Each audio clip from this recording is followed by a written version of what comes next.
Magandang hapon mula sa DOST Pag-asa. Ito po ang ating weather update ngayong Huwebes, January 22, 2026. Yung low pressure area na nagbula kay Bagyong Ada ay nananatiling nasa layong 1,000 kilometers east-north ng northeastern Mindanao. Ito ay unlikely. Ibig sabihin ay hindi na natin nakikita na ito ay muling magiging isang bagyo at hindi rin po ito nakakaapekto sa anumang parte ng ating bansa. Hindi rin ito makakaapekto katulad ng isa pang low pressure area na minomonitor natin sa labas naman ng Philippine Area of Responsibility na nasa layong 1,960 kilometers east ng Eastern Visayas.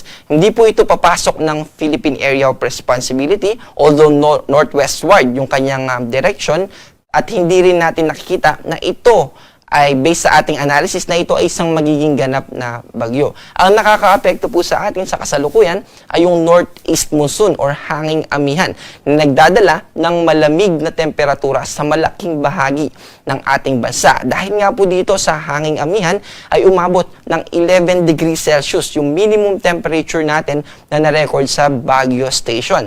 At ganoon din naman 20 degrees Celsius dito sa station natin sa Metro Manila sa Science Garden, Quezon City. Bukod sa malamig na temperatura na dala ng hanging amihan, ay meron din po itong associated na mga clouds na nagko-contribute para magkaroon tayo ng relatively mas mataas na tsansa ng mga pag-ambon. Dito yan sa probinsya ng Apayao, sa buong Cagayan Valley Region, kasama yung probinsya ng Aurora, Quezon, Occidental Mindoro, at ganoon din sa ilang bahagi ng Northeastern Mindanao, yung Caraga Region, kasama yung Misamis Oriental.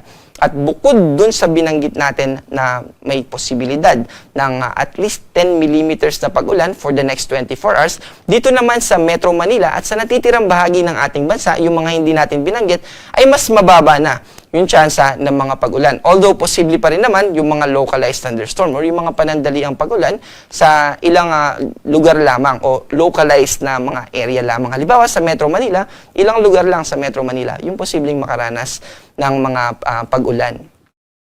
Para naman sa magiging lagay ng ating panahon bukas, ay mananatili pa rin yung mababang temperatura na dala ng northeast monsoon. At posible na mas maging mababa pa dun sa na-record natin. So, posibleng mas lumamig pa ng bahagya bukas at posible pa rin naman na patuloy yung magiging epekto nito in terms of its contribution sa mga kaulapan, lalo na dito sa northeastern part ng Luzon. Ang agwat ng temperatura dito sa Metro Manila ay 20 to 29, sa Baguio naman ay 11 to 21 degrees Celsius, sa Tugigaraw ay 19 to 27 at sa Legazpi ay 23 to 29. Dito naman sa Palawan ay mababa din yung tsansa ng mga pag-ulan bukas, ganun din sa buong Visayas. Pero dito sa Mindanao, yung northeastern part ng Mindanao ay sa ating analysis ay may tsansa pa rin ng mga pag-ulan dito sa Caraga region.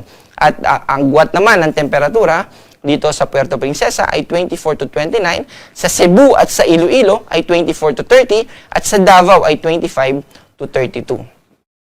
Wala po tayong nakataas na weather advisory o babala patungkol sa malalakas na mga pag-ulan, pero nakataas po yung ating gale warning. Kaya gusto po natin na i-inform yung mga kababayan natin. Iwasan po muna natin na pumalaot, lalo na kung maliit na sasakyang pandagat yung ating gagamitin. Dahil posible na maka-encounter tayo ng hanggang 4.5 meters na taas ng mga alon.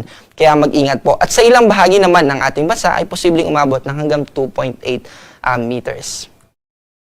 Para naman sa magiging panahon o yung lagay ng ating panahon sa susunod na 3 araw, sa weekend simula Saturday hanggang sa Monday, dito sa Metro Manila, mananatiling mababa yung tsansa ng mga pag-ulan hanggang sa Monday po yan throughout the weekends. Ganun din dito sa Baguio, except dun sa mararanasan natin na malamig na temperatura.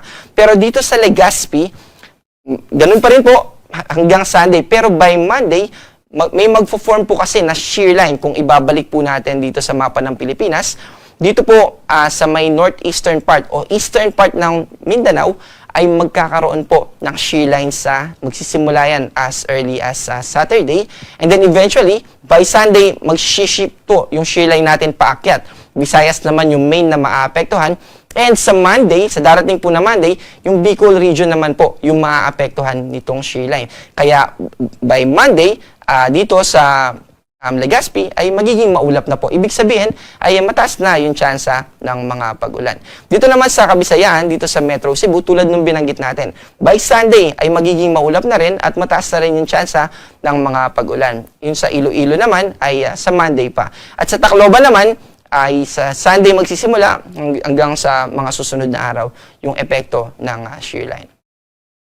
Dito naman sa Mindanao, yung binanggit natin kanina na magsisimula itong shear line sa eastern part ng Mindanao. So, sa Metro Davao, simula Saturday onwards hanggang Monday ay makakaranas tayo ng maulap na kalangitan at relatively may kataasan o mataas talaga yung tsansa ng mga pag-ulan. Dito sa Cagayan de Oro at ganun din naman dito sa Zamboanga ay sa Sunday pa posible yung mga activity ng mga pag-ulan at magiging maulap na kalangitan. Ang ating araw ay lulubog mamayang 5:50 ng hapon at muling sisikat bukas ng 6:25 ng umaga.